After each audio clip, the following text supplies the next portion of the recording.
ছাত্ৰ-ছাত্ৰীসকল আজি নৱম শ্ৰেণীৰ সময় পৰীক্ষাৰ বাবে কিছুমান গণিতৰ আৰ্হি চমু প্ৰশ্ন লৈ আহিছোঁ। আমি প্ৰশ্নকেইটা অকণমান আলোচনা কৰোঁচোন।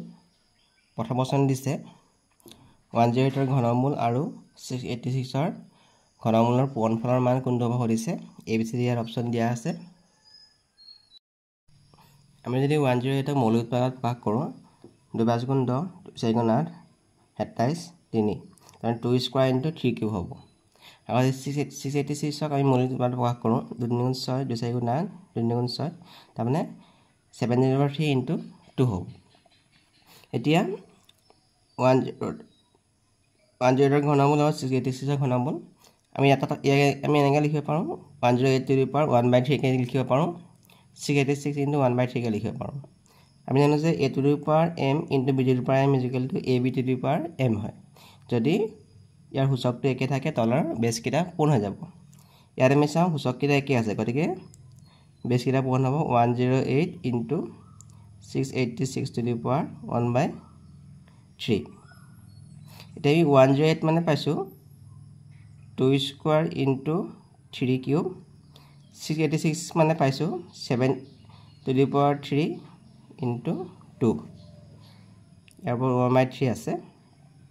এতিয়া 2 স্কোৱাৰ আৰু 2 দুটা লগ লাগিলে আমাৰ 2 কিউব হৈ যাব আৰু 3টো কিউব হৈ আছে, 7টো কিউব হৈ আছে 1/3। যদি a⁴m আৰু a⁴n হয় a⁴m(n) হৈ যাব। এতিয়া কি হ'ব 2⁴ লগত 1/3টো পূৰণ হ'ব, আকৌ 3⁴ লগত 1/3 পূৰণ হ'ব, 7⁴ লগত 1/3 পূৰণ হ'ব। পূৰণ হ'লে এই 3 কটাকটি থাকিলে 2, ইয়াত কটাকটি গ'ল 3, ইয়াত থাকিলে 7, তাৰমানে 2 × 6 6 7 গুণ হৈ গ'ল 42। শুদ্ধ উত্তৰটো হ'ব A নম্বৰটো 42টো শুদ্ধ উত্তৰ হ'ব। 2 নম্বৰ প্ৰশ্ন যদি ত্ৰিভুজ PQRৰ PQ সমান PR হয় তেন্তে কোন দুটা কোণ সমান হ'ব সুধিছে। যদি এইটো ত্ৰিভুজ হয় PQR, যদি PQ আৰু PR সমান হয় তেতিয়াহ'লে এই দুটা কোণ সমান হ'ব, কোণ Q আৰু কোণ R। গতিকে C নম্বৰটো ইয়াৰ শুদ্ধ উত্তৰ হ'ব, কোণ Q আৰু Rটো সমান হ'ব। এটা সমান্তৰিকভাৱে তলৰ কোণটো শুদ্ধ নহয়। সমান্তৰিকৰ বিপৰীত বাহুবোৰ সমান, এইটো শুদ্ধ। বিপৰীত কোণবোৰ সমান, এইটো শুদ্ধ। কৰ্ণৰ ডাল পৰস্পৰ সমদ্বিখণ্ডিত হয়, এইটো শুদ্ধ। কৰ্ণৰ ডালে বিপৰীত কোণ দুটাক সমদ্বিখণ্ডিত কৰে, এইটো হ'ল অশুদ্ধ। গতিকে D নম্বৰটো ইয়াৰ শুদ্ধ উত্তৰ। 4 নম্বৰ প্ৰশ্ন লেখৰ ওপৰত P5-7 এটা বিন্দু y অক্ষৰ পৰা PM লম্ব অংকন কৰিলে M বিন্দুৰ স্থানাংক হ'ব। যেনে আমি লেখ বুলি ধৰি লওঁ, এইটো মূল বিন্দু 5-7 টো 5,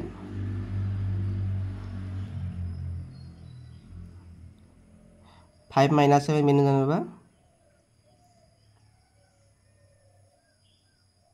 এইটো 5-7 বিন্দু P5-7। এতিয়া কৈছে কি PM লম্ব y অক্ষৰ ওপৰত PM লম্ব অংকন কৰা হ'ল, y অক্ষৰ ওপৰত PM, এইটো PM, M বিন্দুটো এইটো। তেতিয়াহ'লে M বিন্দুৰ স্থানাংক কিমান হ'ব সুধিছে। এই বিন্দুটোৰ M বিন্দুটোৰ স্থানাংক হ'ব ইয়াত, যিহেতু M বিন্দুটো y অক্ষত আছে, y অক্ষত x স্থানাংক 0, গতিকে বিন্দুটোৰ স্থানাংক হ'ব 0, y অক্ষত কেই ঘৰ আছে তললৈ -7, 0 - 7 হ'ব বিন্দুটোৰ স্থানাংক। এতিয়া D নম্বৰটো ইয়াৰ শুদ্ধ উত্তৰ। যদি x² 64 হয় তেন্তে x⁴ 1/3 প্লাছ x⁴ মান হ'ব। x² 64, আমি জানো 64 মানে হ'ল 8², তাৰমানে x ৰ মানটো হ'ব 8। আকৌ আমি এতিয়া x⁴ 1/3 প্লাছ x⁴ 0, আমি x মানে পালোঁ 8, 8⁴ 1/3, x to the power 0 a to the power 0 মানে আমি জানো 1 গতিকে x to the power 0 মানেও কি হ'ব 1 হ'ব যদি আমি 8 ক কৰো 2 to the power 3 হ'ব 2 to the power 3 মানে 8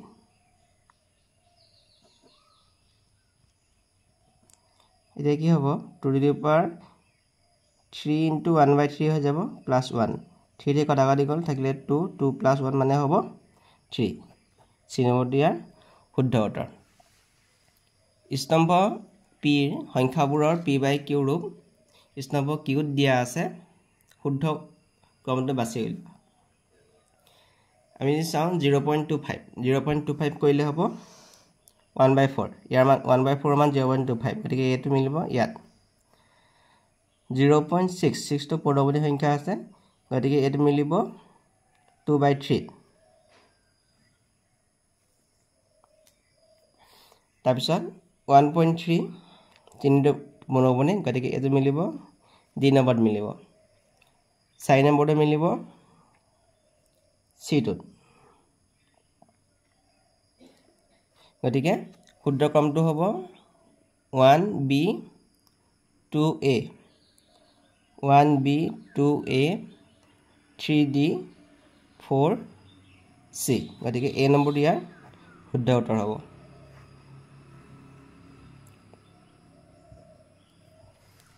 a নম্বৰটো ইয়াৰ শুদ্ধ উত্তৰ হ'ব 7 নম্বৰ প্ৰশ্ন পৰিমেয় সংখ্যাৰ দশমিক বিস্তৃতি সদায় পৰিমাপ্ত সীমিত অথবা পৌনঃপুনিক সীমিত বা পৌনঃপুনিক নহয় হয়তো সীমিত অথবা অপৌনঃপুনিক পৰিমেয় সংখ্যাৰ দশমিক বিস্তৃতি সীমিত অথবা পৌনঃপুনিক বি নম্বৰটো ইয়াৰ শুদ্ধ উত্তৰ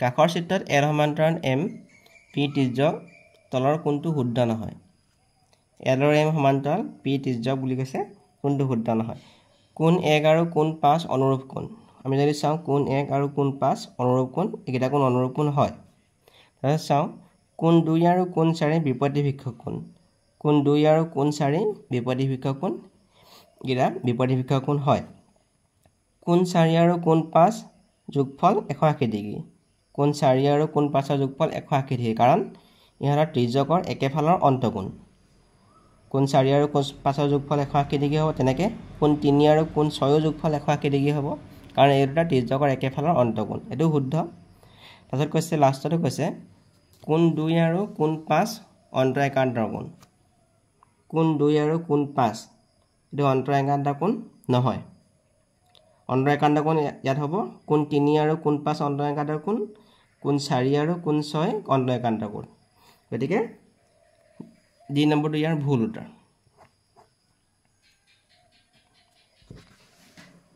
9 নম্বৰ প্ৰশ্ন x অক্ষৰ পৰা -7 4 বিন্দুটোৰ দূৰত্ব হ'ব x অক্ষৰ পৰা -7 4 বিন্দুটোৰ দূৰত্ব হ'ব 4 একক হ'ব